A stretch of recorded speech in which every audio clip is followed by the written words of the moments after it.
Yo everybody, what's going on? This is Keegan from Kman Reviews. If you enjoy this review, make sure you hit that like and subscribe button. If you have any opinions at all you would like to share, leave them down in the comment section. Charli XCX.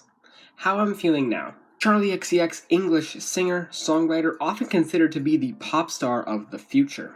That title was really granted to her when she released her latest album, Charli, which I covered earlier on this channel. If you're curious, I will leave a link in the corner for you to go check that out.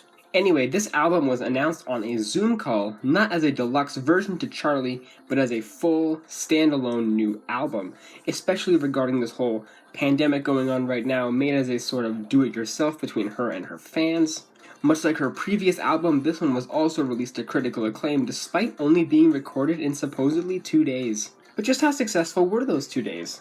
Let's find out as I review this album track by track.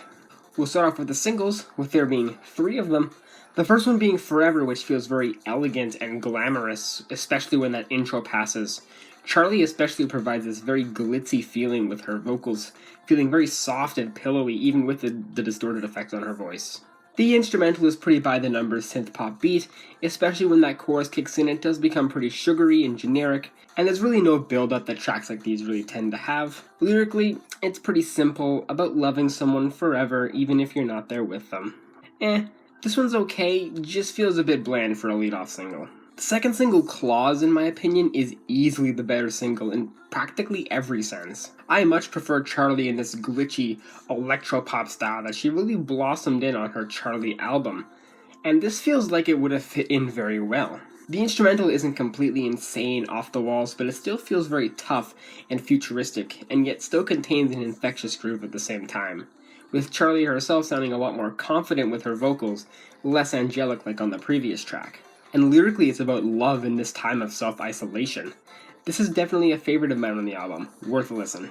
And the third and final single, I Finally Understand, definitely bridges that fine line between the more accessible pop music of today and the more abnormal stuff Charli's been doing later on in her career. This track has an incredible bass riff to go along with this tempo that sounds like something I'd hear in a car commercial. But overall, it does still feel like something unique, kinda like some sort of hybrid between garage and club music. Lyrically, Charli mentions it's about diving into mental health, but also a tribute to her boyfriend. Easily the most mainstream single from this album, but now let's see how the rest of the album fares. Now for the rest of the tracks.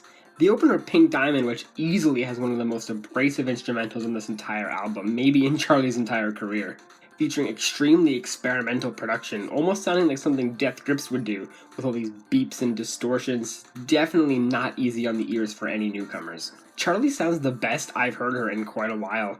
She almost sounds evil over this beat, but it goes really hard. Lyrically, it's about going all out, being sexy over a video chat. While I am very disappointed it's barely over 2 minutes, the song is so much fun. Great opener. 7 Years at its core is really just a generic radio-friendly pop song. The instrumental is shimmery, with the keyboard playing and the bass and trap drum feeling pretty typical and standard for the norm. However, Charli's voice is probably the best part of this track.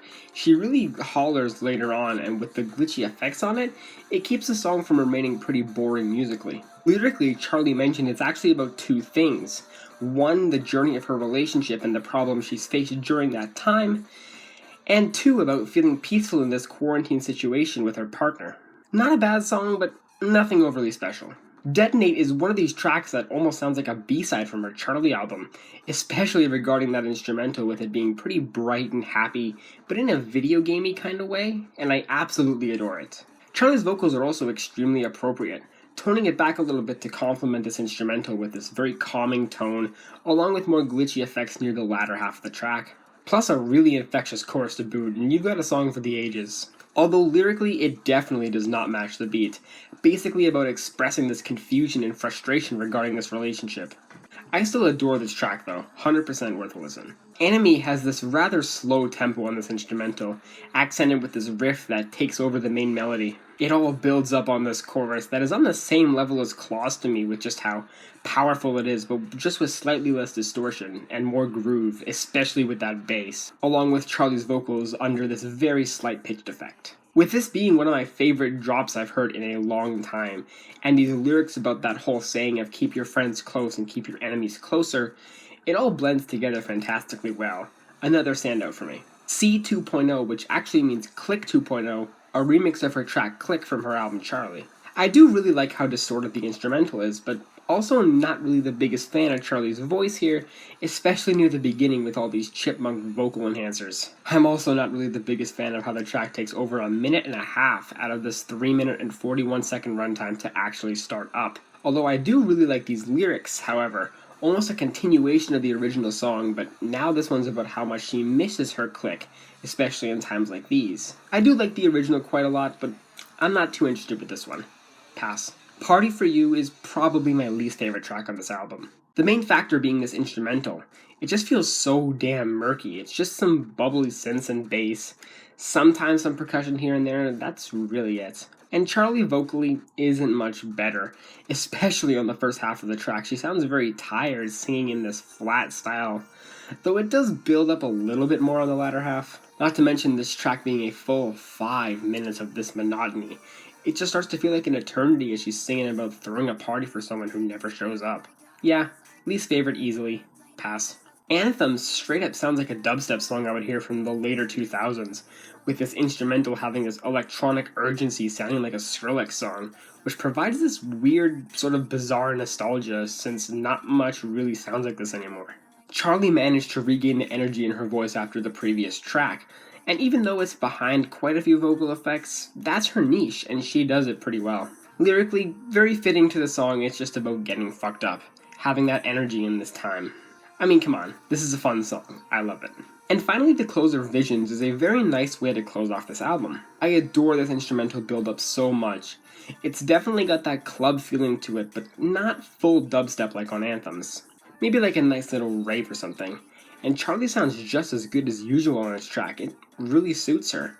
And while I may not be the biggest fan of letting the beat drag on for so long, I'm really not going to complain about it here at all. Lyrically, it's just about seeing visions of this person.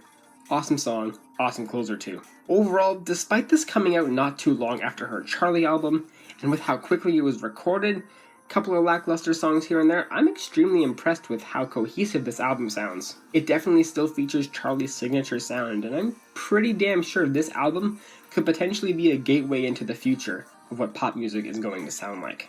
I'm feeling a good 7.5 out of 10 on this album. Well guys, hope you enjoyed that review. Thank you all so much for watching, and I'll see you in the next one. Peace.